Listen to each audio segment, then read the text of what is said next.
Hello, ladies and gentlemen, and welcome to another episode of the Regal podcast. I'm joined by Olga Rossa, a producer, an a producer, an actor, a model, and a student.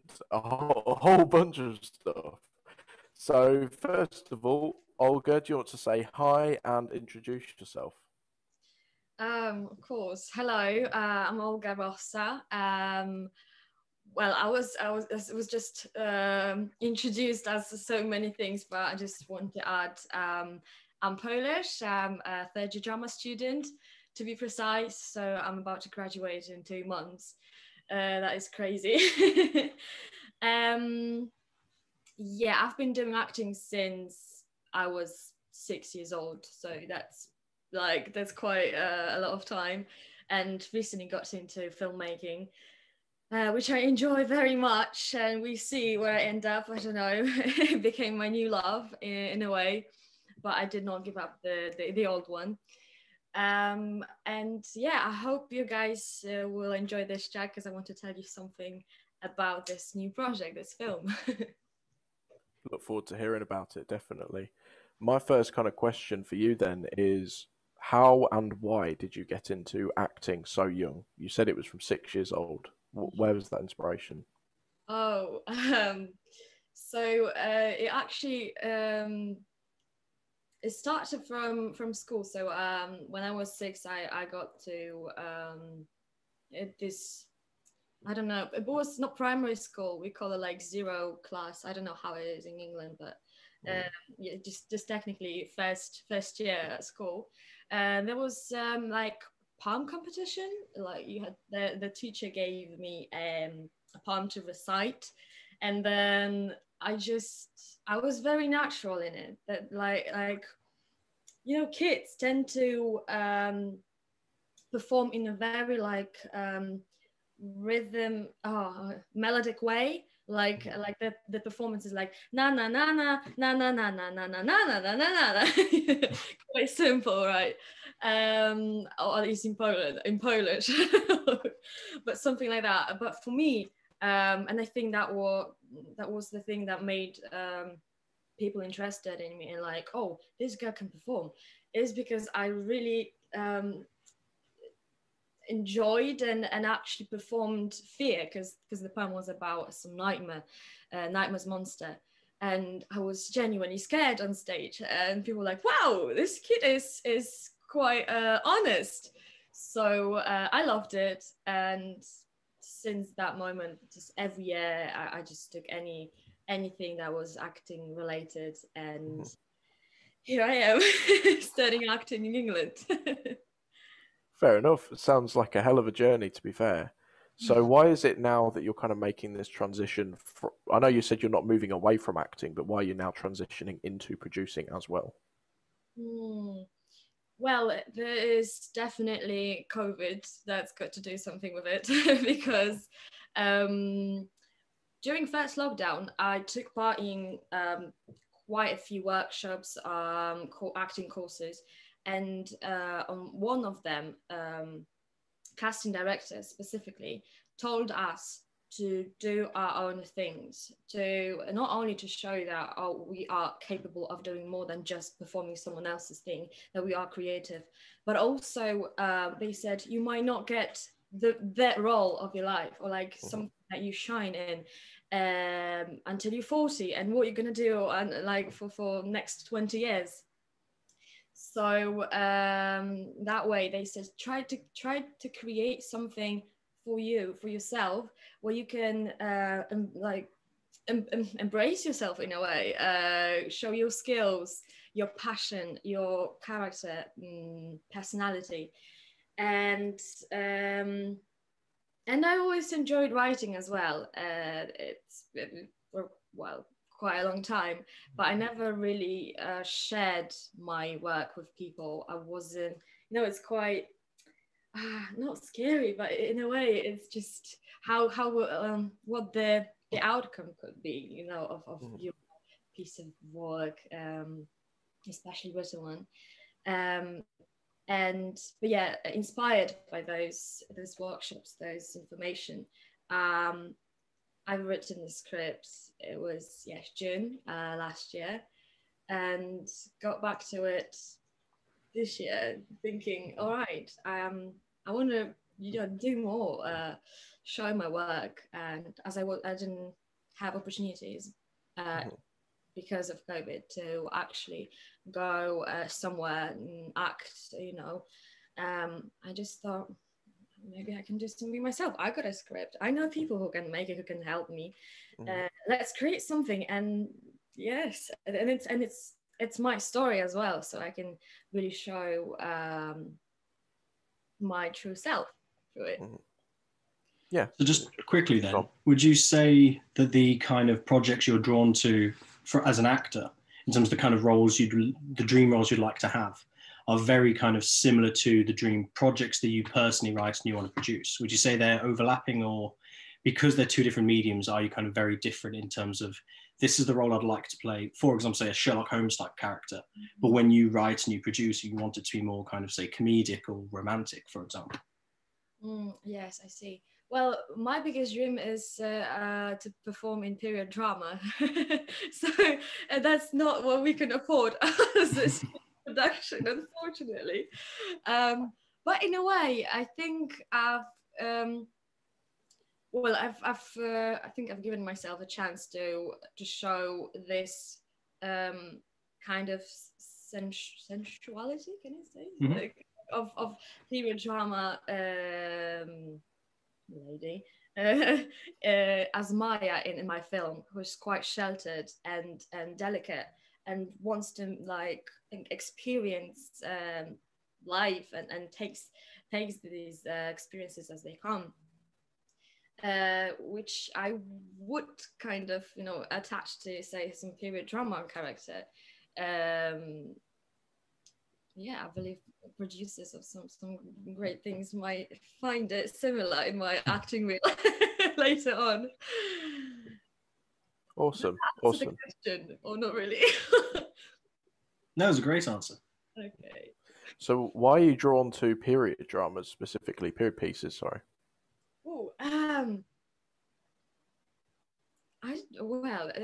It's just something that really resonates with me. I've always been a massive fan of history, in a way, of etiquette, manners and stuff. I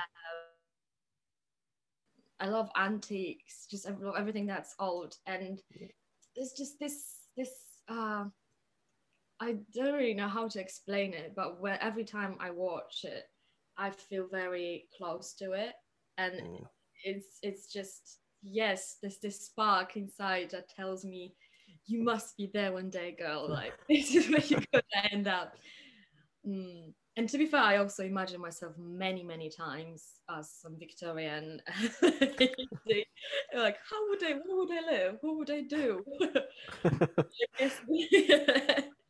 Olga, it depends. Probably it wouldn't be Rossa. But my Polish surname is quite, I think, might be in some, would work.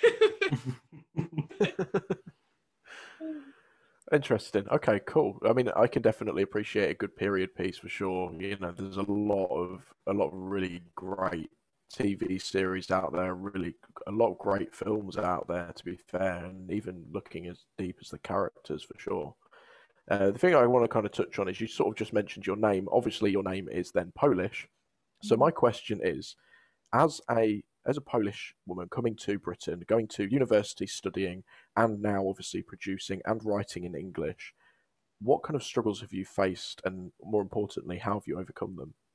Oh, my language journey has been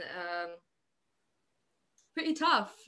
At the beginning when I came here, I was, of course, taught English at school, but I must admit that Polish education system, specifically in terms of languges, is not good. It's not really good. No.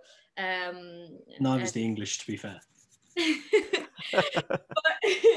But the thing is, they teach us all about grammar, but not what we barely speak. So when I came here, I really struggled to understand people, what they're saying, and I didn't have this courage to speak, like to talk back. Even though I've had a couple of friends back in Poland who were like native English, and I had to speak, like talk to them. But I think because they were in Poland, they tried to speak slower, clearer for me, unlike here. So yeah, I remember many funny stories, like because I think the job as a waitress helped me because I had to speak to people. Then in I think it was summer 2019. I've started taking elocution lessons that helped me a lot with my accent, and then just speaking to people. But yes, writing in English, specifically the script, to have a very smooth and natural, it wasn't easy because many times I had to Google something, ask, call, how would you say it? But then I ended up rewriting the script with my friend who's, well, he's into filmmaking. But specifically trained in script writing. So for like I think 2 years now. So he's quite good, and yeah, he ended up as my co-writer, and many things he just corrected or like yeah, we just wrote together. So in this case, that's a massive help, of course. I don't think I would be able to do it that like good way if it was just me. I'm not sure. But other things such as business talk, such as managing everything, asking people, organizing. Well, for now it feels natural, but I don't know. I think I just got used to it. Yeah, no, that makes a lot of sense. So yeah, it's good that, I mean, obviously you speak very good English now, but I completely understand what you mean. Like, even if you learn a second language and it's not your native language, there's always going to be slight little things that just don't quite flow as smoothly. So it's good that you're kind of willing and open enough to kind of get assistance from people and kind of, you know, use them and work with them to bring what you want to do to life. So yeah, it's really good. I'm kind of curious then, why, obviously Polish is your first language. Why wouldn't you kind of create Polish films and focus on that? Why do you want to create an English film essentially? Well, I'm not saying no to that, and definitely because I also write poems. Like I've started doing it more often this year, and you know, sometimes when I write, and I remember I was going to Tesco actually, and I passed by this shop with I don't even remember the name. What's it called?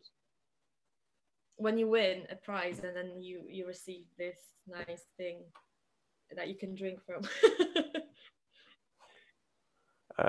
No, I'm not sure. Sorry. Continue with the story, and we might pick it up. That one I remember. I just had a feeling, and I knew the word in Polish, so like, oh, I want to write about it, and I literally took my phone and started writing. But sometimes I just got a feeling, and I start writing in English because there are days where I literally do not speak in Polish. I can write or send voice message maybe, but I don't have a conversation because I'm surrounded by only English speaking people. And that is why the first film I'm doing, well, it's because I'm here technically. So it would be very difficult to find, well, to cooperate with English speaking people on a Polish piece, because then every line must be translated to English as well, for them to know when, what, how to let them understand. There's also a limited amount of Polish people, like still specifically actors. So I'd say there was not really a choice to do it in Polish. But I've uploaded a few scenes actually. Added a few scenes in Polish just to make it more natural for the character as well, make it more personal, I guess. And that way, the parents of Maya are Polish, and then I got Polish actors performing it for me. So for a film. Awesome. So if you moved back to Poland, it may be a case of you decide to create films in Poland available, which just isn't present here. So, okay, interesting.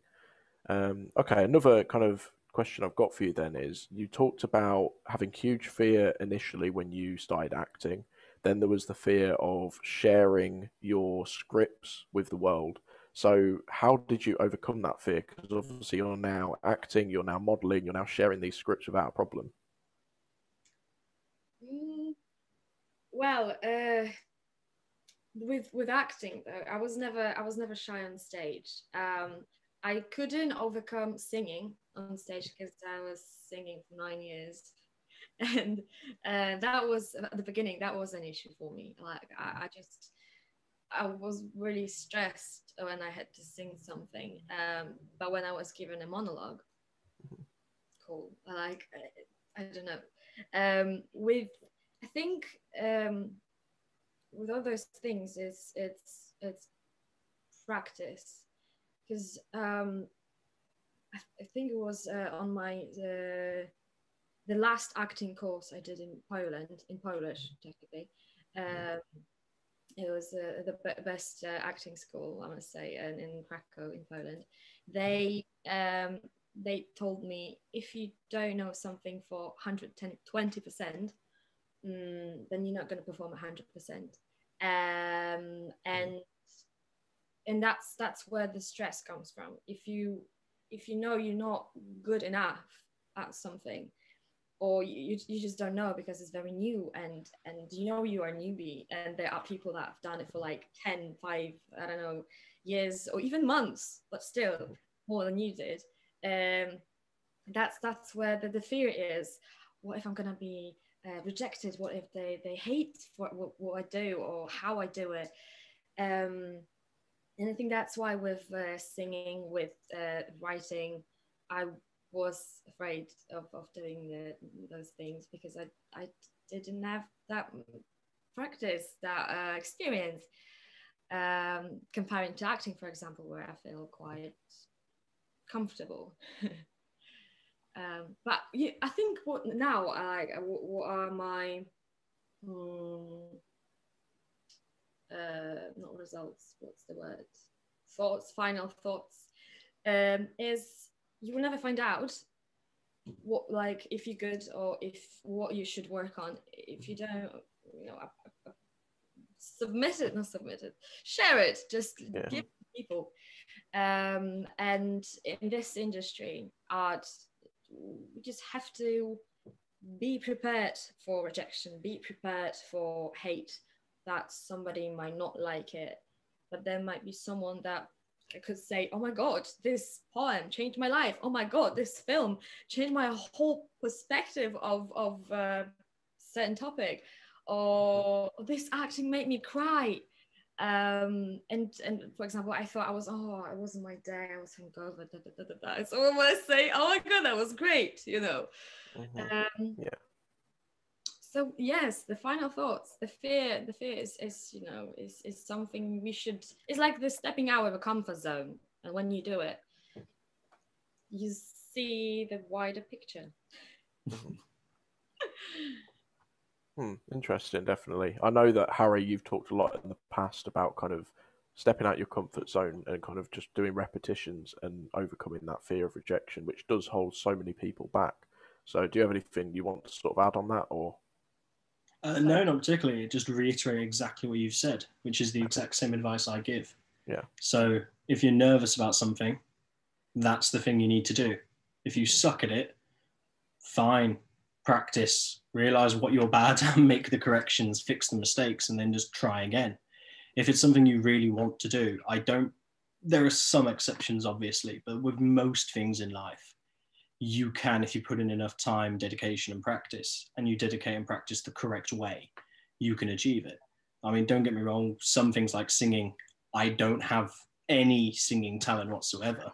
So as much practice as I could do, I'm never going to become a successful singer, but I could become a lot better at singing, for example. And I think that applies to everything, whether that's confidence in dating, confidence on stage, confidence in sales, business, starting a business, whatever it might be. If you just do the repetitions and you learn from each mistake and each failure, you will just get better. It's that simple. Exactly. Definitely. I've actually got a question that's just literally popped into my head because I've just seen what's on your wall behind you. What is that then? Is that positive affirmations? I am loved. I am talented. What's going on there? Yes, exactly. There's I just had this idea one day, some time ago. I think last year. I was looking at the wall, and then I had two thoughts. First, I need to put something on it. It's too empty. And yeah, I just felt that wasn't my best time. I must say, rather, as I was having like probably the worst time. And yeah, I just felt like I need to fight it. I don't want it. So maybe affirmations is something I should do. And yeah, there is a couple of nice. For example, I'll play in a period drama. There are no problems, only opportunities. Mm-hmm. I'll get a part in Netflix series. Obviously. My English is great. I doubt it quite often. I always wanted to have this nice modern RP, but I stopped taking my elocution lessons when COVID started because I was like, it's not safe to keep taking lessons when I'm not like employed. I will say quickly then, in terms of learning an accent, just expose yourself to it.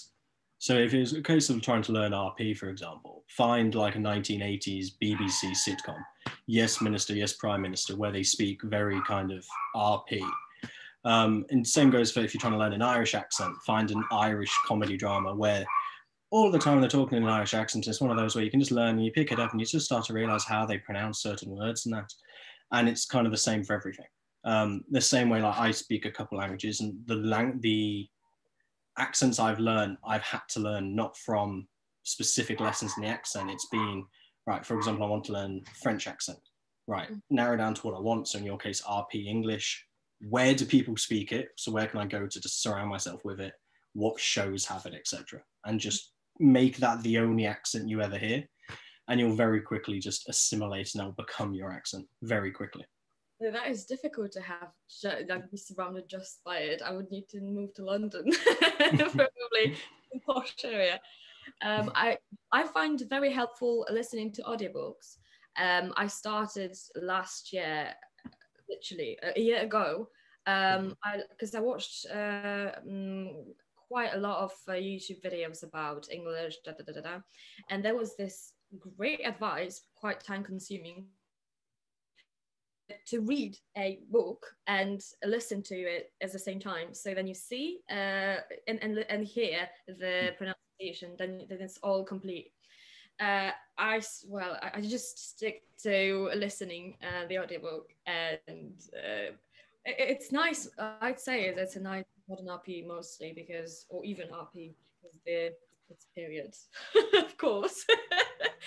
And yes, the action is so the woman is from 1950s, I think, but the action is in 18th century. And there's a lot of Scottish accents, so I can guess and hear Scottish accent, but I don't think I can try to speak. Don't worry, English people can't half the time.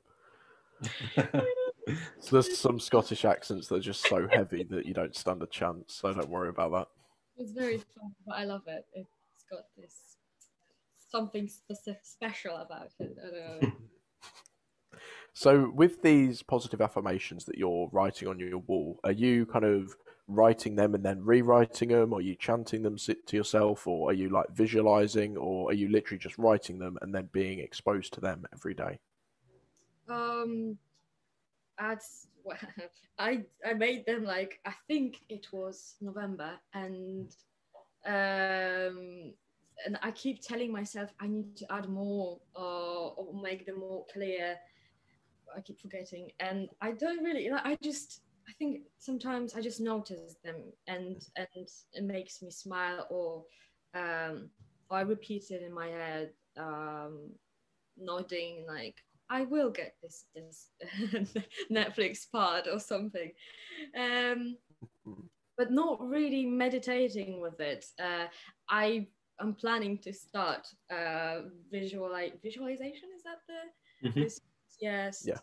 I watched a couple of YouTube videos about it, and also my friend, and that's really like inspiring. She tells me quite a lot of things like that, and she says you just need to have this clear vision, because I always struggle with, like, I thought I knew from the 6 years old, like since I was 6, I'm going to be an actress, but I faced so many doubts on the way. When COVID started, or even when I was taking those elocution lessons, there's doubts such as, oh my God, I'm never gonna have this perfect British accent. Second, I'm Polish. It's difficult. Third,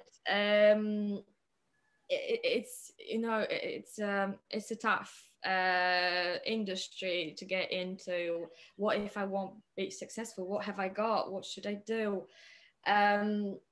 Loads and loads, and that's how I think my vision became quite blurred, because I did not believe in it 100%, because of those doubts. And yeah, but now I think this film just makes me so empowered. I don't know.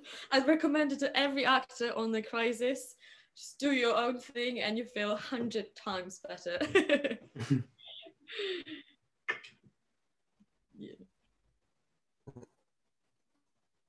So are you enjoying this and create in a way that you enjoy most, to have that freedom, but also because you're acting in it as well? So are you enjoying having more of that freedom? In freedom in terms of Freedom in terms of how, like, what you're acting in, how you're acting, what you're creating, as opposed to if you was, acting in somebody else's film, you wouldn't have as much freedom and say in what you're actually doing. Yeah, I see. It's cool because I am my own boss at the moment. But there are risks as well. I remember when creating the script, recreating, or like when we actually, when we were writing the profile, psychological profiles of two main characters. With Mike, it was quite easy because easier no, because he's a mixture of actually living people existing on this world somewhere. And my imagination, but still, I could. The past I added was imagination, so it was quite like, wow, cool. But when we were creating Maya, I just felt like on therapy, and I told my co-writer, like, oh my God, do you know you've become my therapist in a way? Because he asked, okay, do not, because you're thinking about what would you do, but this is not you now. This is kind of a part of you from the past, and and other people you added to it, and imagination. So quite often I had this communication with myself, like misunderstanding, thinking from my perspective now, not letting Maya make certain mistakes, or like, oh no, this is pathetic, or like, oh no, but then ask me same question 3 years ago, and I would say, it's a great idea, of course, go for it, so yes, it is freedom, but at the same time, it's kind of mad. I honestly, I feel like diving, like, this is in a way, well, yeah, I could say like kind of therapy, because I literally went through so many situations and explored them more than I would. I think I never did that, or maybe if I did, it was just like, okay, that's what happened. Fine, this is the lesson. Fine, move on. But now I just had to like scan everything to take the best of the best things I could use in building Maya.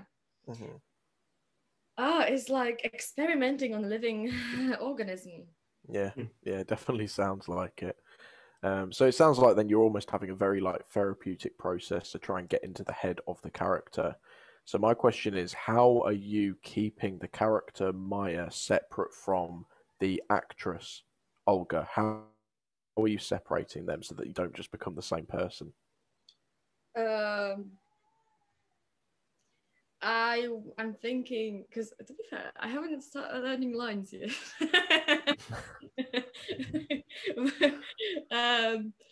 But when we were writing the script, and also I find it a very just helpful in terms of any acting exercise or any like preparing for the role, is to having a character's journal. So diary. Journal, diary, yeah. I just want to say diary because I would use this two words. Yes, and just enter this create this, I just call it hybrid, so my body but someone else's thoughts, and to become this hybrid, and from this hybrid's perspective, right, okay, I'll ask myself, since I wanted to also try on myself method acting, in terms of, okay, would Maya drink alcohol, would Maya eat this, what would she do if someone invites her for a party, would she go, what would she wear, bearing because this is still a different person, right, than me, so that's how I'm trying to separate it. I think I will already did, actually. I asked these questions myself a few times. What would I do, like what I feel now, and then, okay, what would she do, what would she reply? So kind of consciously asking yourself so that you can understand both perspectives. Yeah, it's like living with split personalities. That's kind of mad. What do you mean specifically by method acting? I've heard of the term, but I don't actually know what it is specifically. So, for example, if if my character, the character I'm gonna play,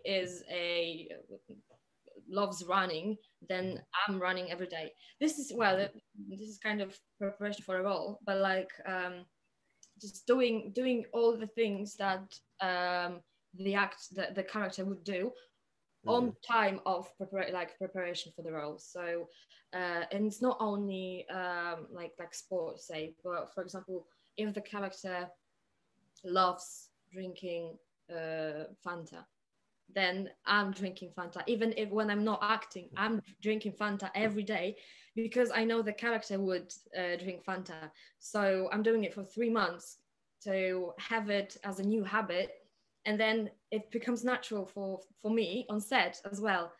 And this is kind of this is risky because there are things. Not Fanta is probably the worst bit about drinking Fanta every day is just putting on weight and sugar in, increased sugar income. But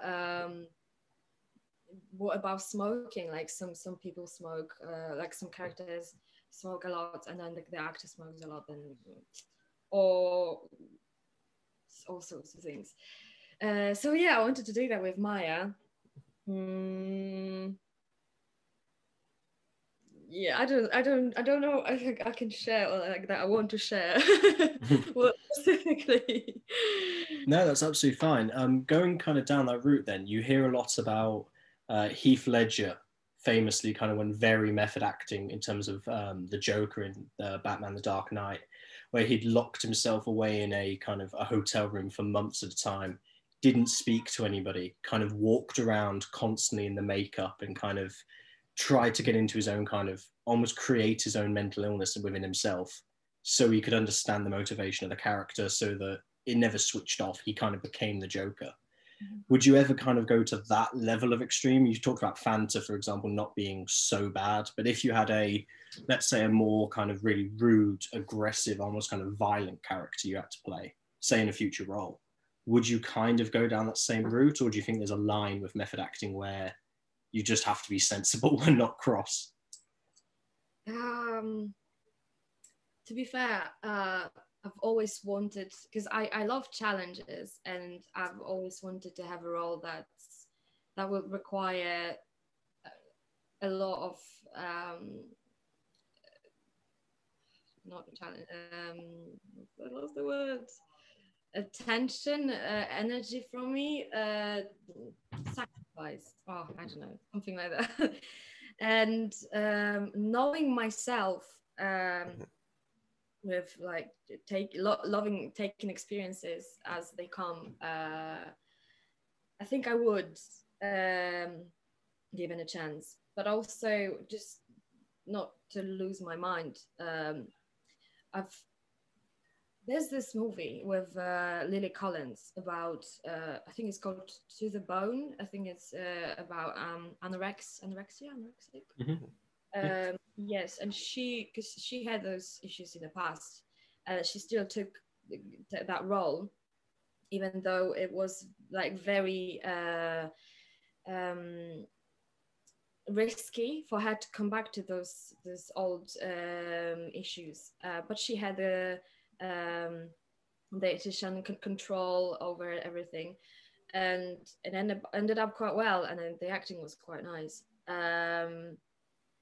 So I think I would try to, of course, take any precautions, as many as possible, but also force myself to the edge. Because I think that's where the great performance stands, when an artist, it doesn't matter if it's a musician, a painter, an actor, if they can kind of sacrifice their own health or life for art, that means they live for it. And I think I realized when doing the film how much I need to be to do something with art, like how my life looked without it and how it feels now. I keep telling friends that this is my drug. This whole film is so stressful. It's so energy consuming. It's like I barely sleep or everything, but also it makes me feel whole. And like Yeah. makes me feel excited and happy all the time. And oh my god, that was. Yeah. We completely get you, definitely. Like, that's very similar with me and my business. Harry, I know it's the same with your business. It's like, yeah, it causes you the stress, it causes you so many different issues. It can annoy you, upset you, make you cry. But at the same time, if you were doing anything else, if you didn't have that in your life, that seems to be for you. And that's it's almost your purpose in life. Well, it is your purpose in life. So yeah, it's kind of without it, like, what do you do essentially? Cool. So now I kind of want to get into your producing career specifically, more specifically the film that you're actually producing at the moment. Would you like to kind of give a rundown into what the film's about, where the inspiration came from, all that sort of good stuff? So the film is about, well, a Polish student, acting student, who just arrived in England, and she comes from a very conservative background and feels like, oh wow, I can do so much now. I should just take everything, like try all things in life. Having this mindset at the same time, she couldn't get rid of straight away of, oh, this is I shouldn't do this, is I shouldn't be doing this, is I shouldn't be thinking, and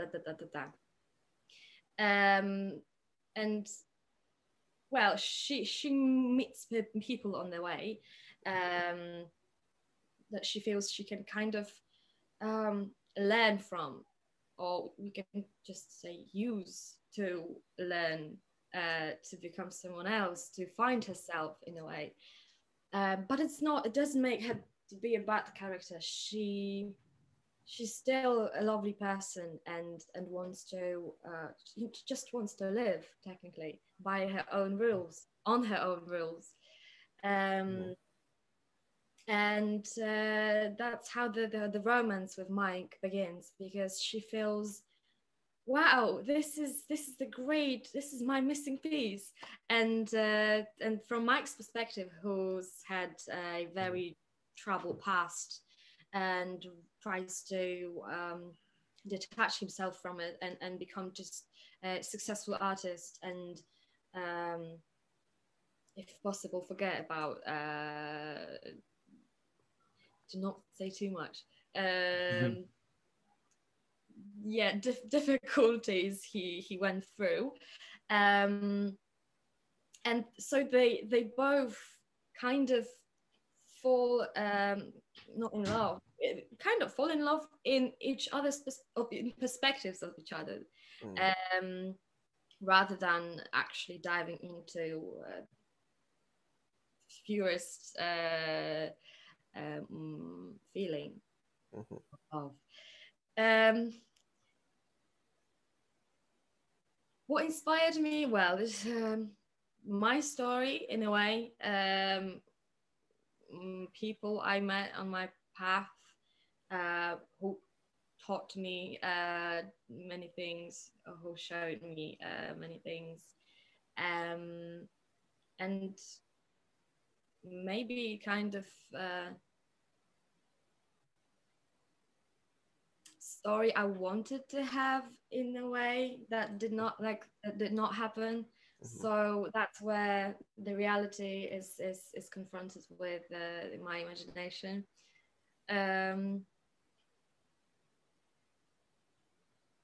And even the word, the title, Elusive, is something. How can I say? Oh! Sorry.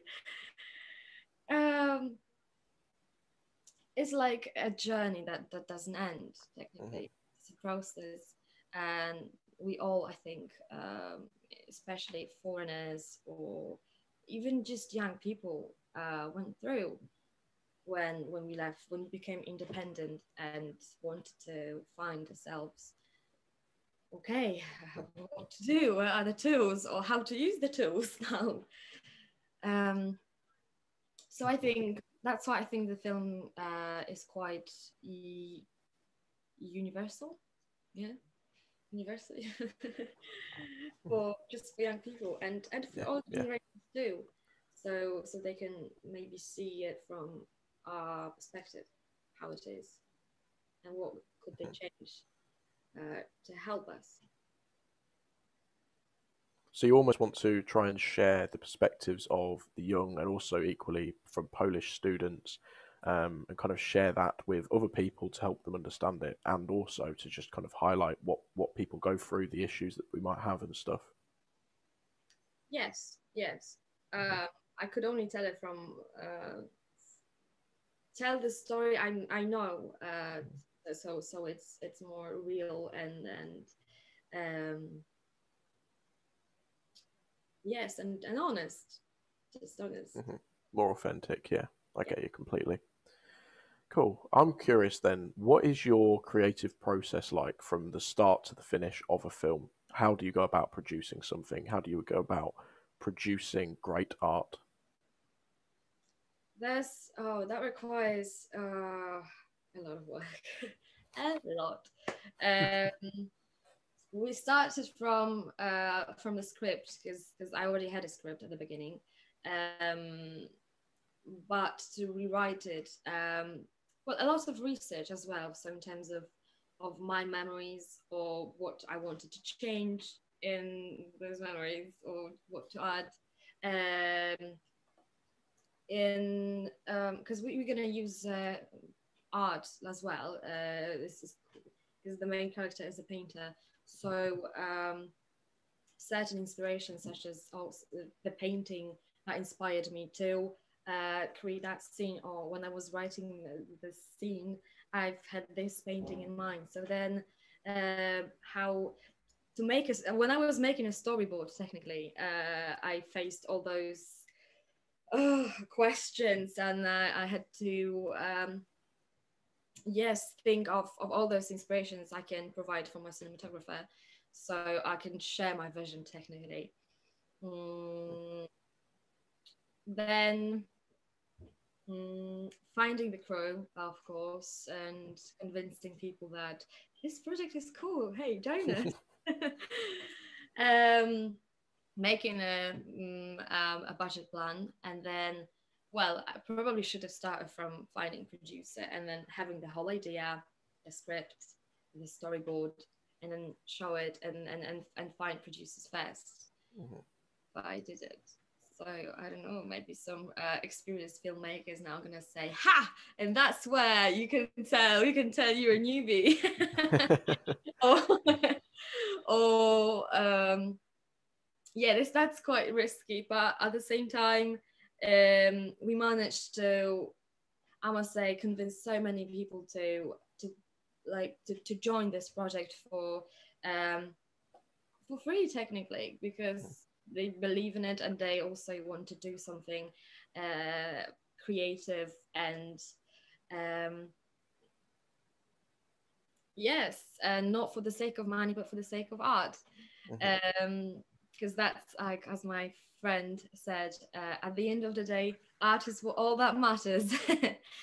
But there's a lot of things on a daily basis that I just constantly on my phone. Okay, do we have restaurant to provide food? Okay, do we have we sent this email to this manager of this band, because asking for copyright, asking for music, for yeah, how much would it cost? Can we afford it? Then, oh my God, have you asked this potential investor? Then we also gonna collaborate with the fashion designer. So another thing, also create the specific dress that would fit Maya's character. Not me, Maya's. What would she wear, and how could we highlight the character's change through the movie by fashion as well? Planning this, we also made Spotify playlists for the characters who can get to know them more. Plenty of things, and managing actors, people who can perform in the film, locations. I keep losing and even now when I'm telling all about it, I feel like it's not even half of the things we've done or we still have to do.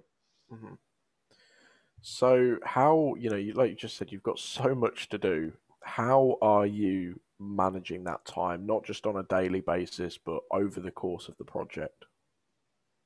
I'm lucky to have support, so I'm not entirely alone with it. I've got the amazing marketing team helping me. Yes, you Jordan, and Anna, who are managing financial side, from marketing and yeah, general management of the film. There's my first AD and co-writer Asif, who I can always ask in terms of do you feel like this is the best description for the film, or like does this song fit? Because we wrote it together, so he feels the whole thing as much as I can. So the decision is not just mine. I mean, it is at the end of the day my decision, but I can ask somebody to help me make this decision. So it's a lot easier.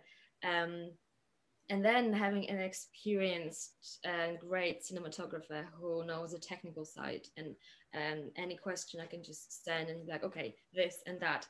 And then I'm just okay, or like this equipment, this lighting, you need to take, this is wrong, all sorts of things. And yeah, of course, sound as well. And many friends who want to collaborate with us in terms of music, which is amazing, because corporate is expensive. And I'm happy to share talented Leicester-based, some of them are not Leicester-based, but still, we met in Leicester, so I can say it's a local product. Artists, yes, show the creativity and just create a piece of art that combines paintings, music, acting, business skills. Yeah, definitely.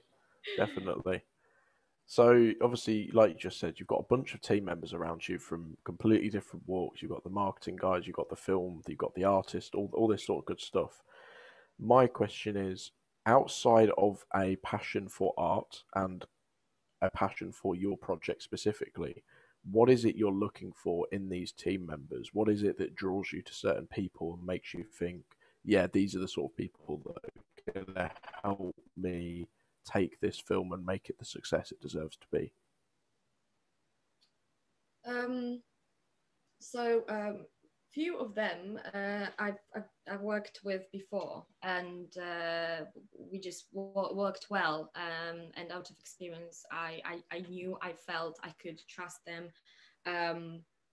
I knew they're skilled and happy to do something creative, and we just I think it was important to just kind of have same vibrations. So if it comes to making a decision, or even talking about the certain solutions in terms of how we're going to film this scene, there's no now I feel, and when deciding who am I going to ask for collaboration, is to avoid situations on set like, I don't like it, or no, we cannot film it this way, and having completely different perspectives.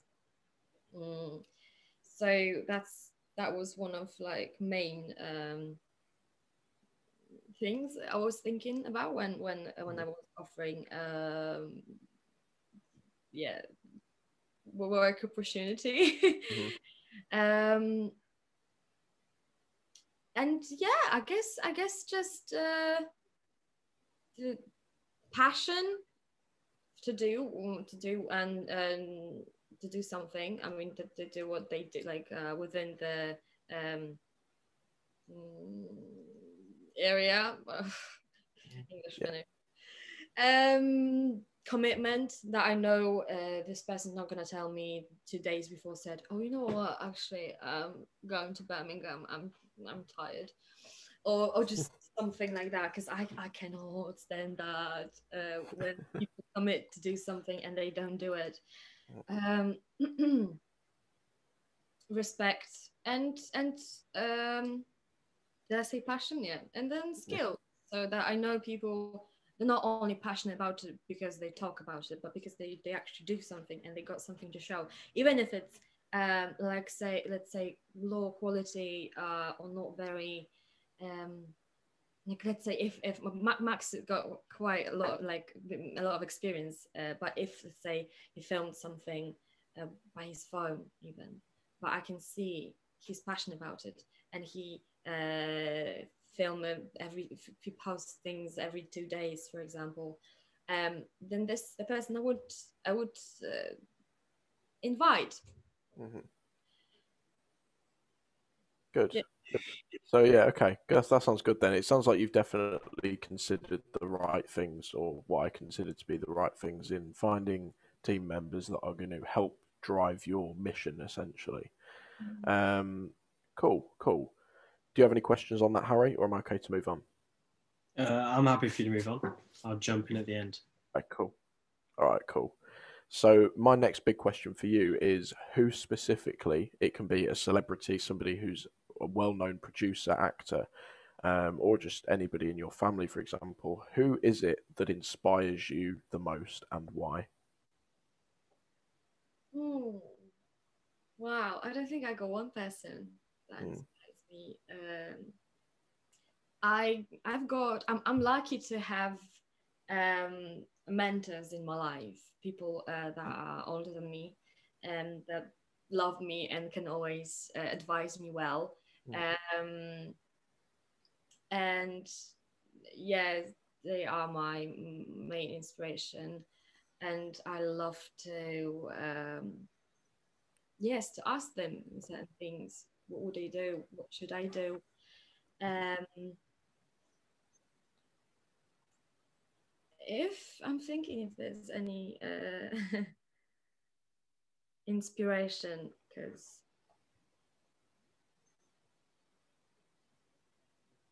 in terms of actors, I don't really have specific actor to follow that mhm, I admire so much and I want to go this way.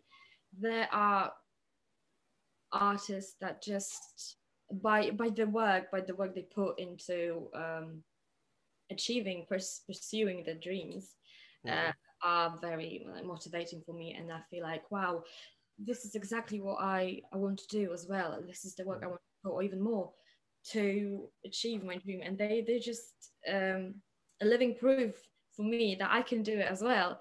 Um, oh, actually, now it reminds me of Alicia Vikander because she's not British nor American. She's Danish, I think.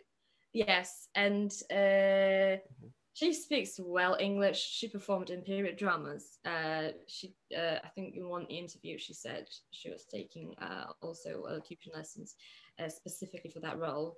I think it was First World War, so in this period of time. yeah. But still, the accent was very important, and she sounded perfect. Her English is technically great anyway, but not for that role though, but for the other one, she got an Oscar. So she's just for me. I know it's a different education system in terms Mhm. of teaching languages in um, Denmark compared to Poland. But for me, she's just to prove that it's possible. Mhm. So I think her, yeah, that would be one of mine. So looking at the inspirations who kind of show you that what you can do can happen, which is obviously then the same for your mentors, rather than saying this is who I want to be. Because I suppose, yeah, art is almost an expression of who you are, not as much about trying to imitate something else. So that makes a lot of sense. Okay, in that case, then, my last kind of is basically what are your future aspirations? As in, what do you intend to do shortly after you finish your degree and even 20, 30 years in the future, if you have any goals in mind, anyway? Ooh. This is where my visualization should start. I should have started before podcast so I could be more specific. But what I have already planned is to definitely um, have a leading role in a feature movie. Uh, Yeah. Perform in a period drama. Yeah, lead as well. Go on, leading. Main role, of course. That if it's about 20, 30 years of time, that's fine. I do want to make another movie, like entirely in Polish, uh, just to show my grandchildren maybe one day, like, hey. I want to study in States.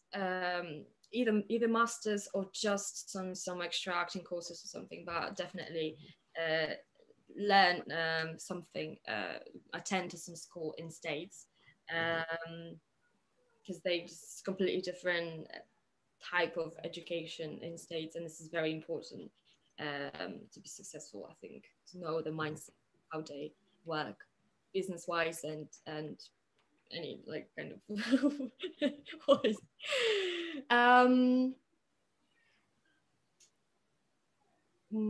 I don't really know where I can, like, where I see myself, what country.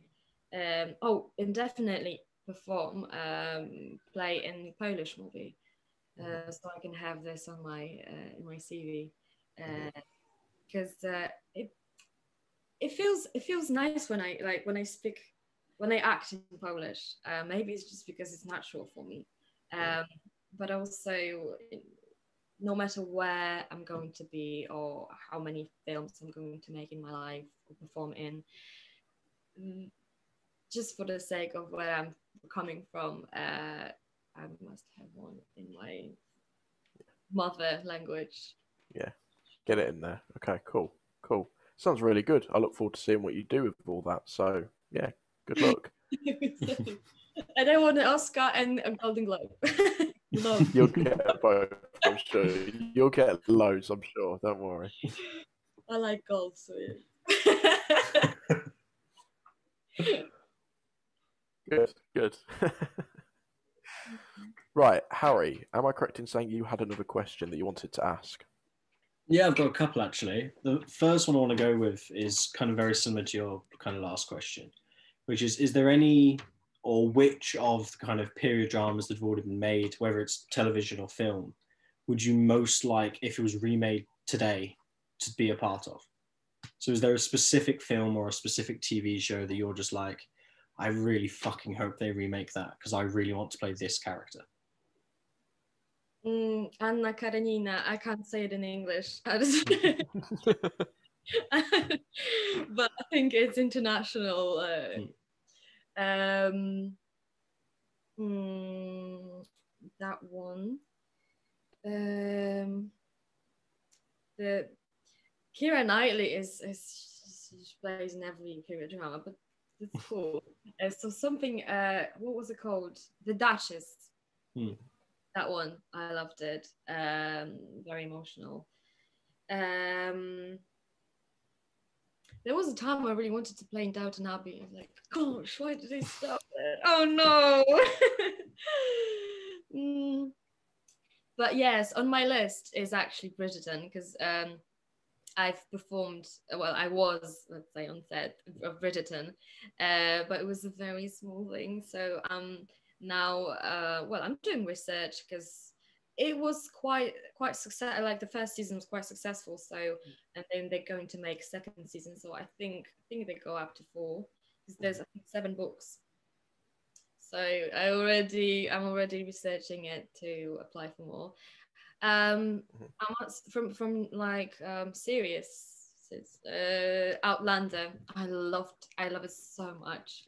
And I was honestly the first lockdown, I was searching, oh my god, how many books are left, how many seasons they're gonna make, will I make it? I was counting literally, when do I graduate, and when can I find any kind of fit into the timing when they are casting for another season, and when I'll already be graduated or something, to like, okay, Outlander would be, oh my god, that'd be something amazing. But I don't speak Scottish accent, so I don't know. When you're North American, that'd be quite a challenge and difficult. But I'm doing this, so maybe, I don't know.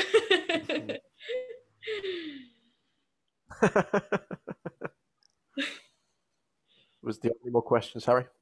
Yeah, the final one I had kind of takes us back to the beginning when you were talking about the whole process in which writing your first script and writing your own script and everything, which is, I've obviously, to anyone who's paid attention to this podcast knows I've got a book for sale, and I've written, I'm not promoting it, Jordan, I can see you shaking your head. I haven't said its title. For the first time ever, I'm not self-promoting. But I do have a book for sale, and I've written previous books. I'm in the process of writing more books now. And I find the writing process, I don't know if it's just me, but it's ridiculous, because I'll go 3 days where I can't think of a blooming word and I have no motivation to write whatsoever. And then at 2 o'clock in the morning, I'll suddenly be able to write 3 chapters in the space of like an hour and a half.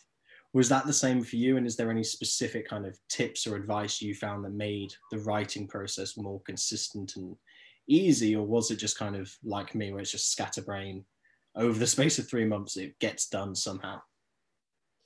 My mum wouldn't like it.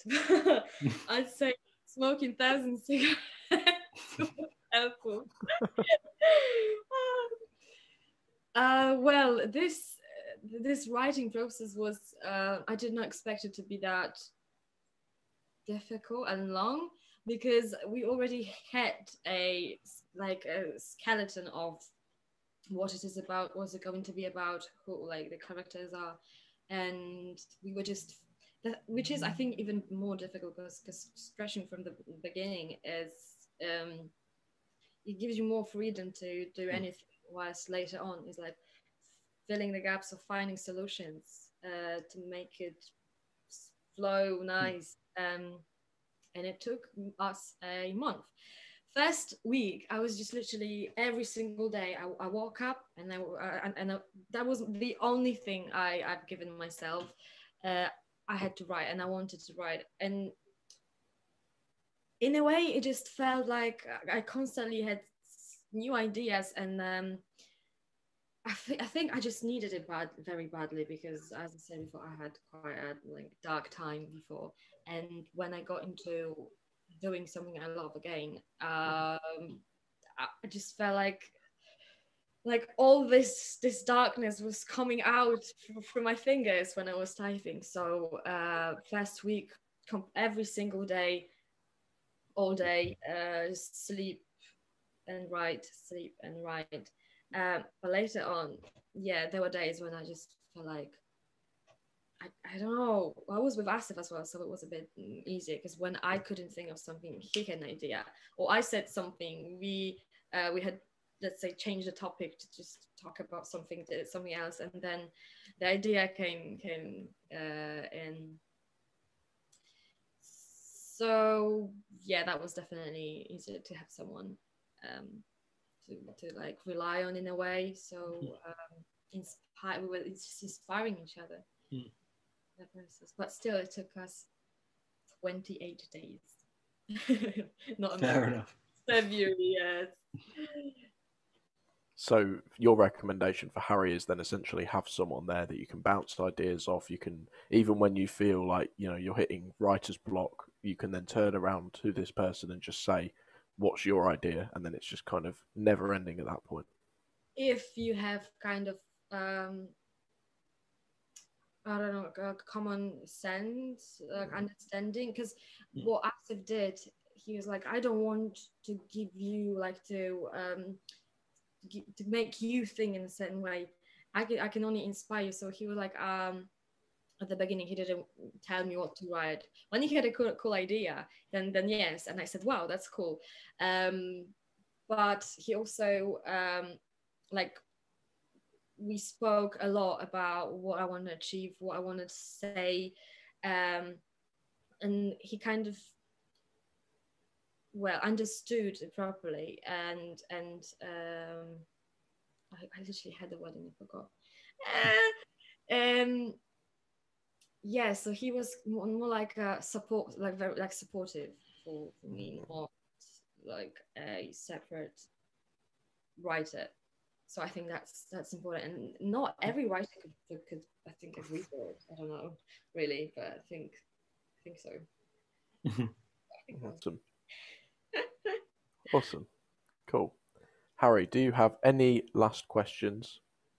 No. I've said everything, asked everything I wanted to ask. Awesome. And Olga, do you have any questions or anything else that you kind of want to talk about? Oh, I talk a lot. I'm sorry. Don't apologize. I feel like, oh my God, too much. Why can't you just be more precise? Honestly, don't worry about it. Everybody's sick of hearing from me and Harry. So, Okay, no, I don't think I got any more questions. Okay, cool. Or any questions in general. Okay, awesome. Saying thank you for the invitation, for having me and asking all those questions. I could share my thoughts and yeah, it's been nice. No problem. Yeah, thank you for coming on. It's been our pleasure, honestly. Okay, cool then. If everybody else is done with questions, I will sort of sign this off. So thank you everybody for watching, and thank you again, Olga, for coming on. It's been fantastic chatting to you. As always, send either me or Harry a message on Instagram, or of course, send us an email at theregalpodcast@gmail.com if you have any question from today's episode, or of course, if you want to come on yourself as a guest. And equally, make sure you follow Olga and her Elusive film page on Instagram, and consider donating so that you can help bring this great work of art to life. This has been the Regal Podcast. Thank you for listening.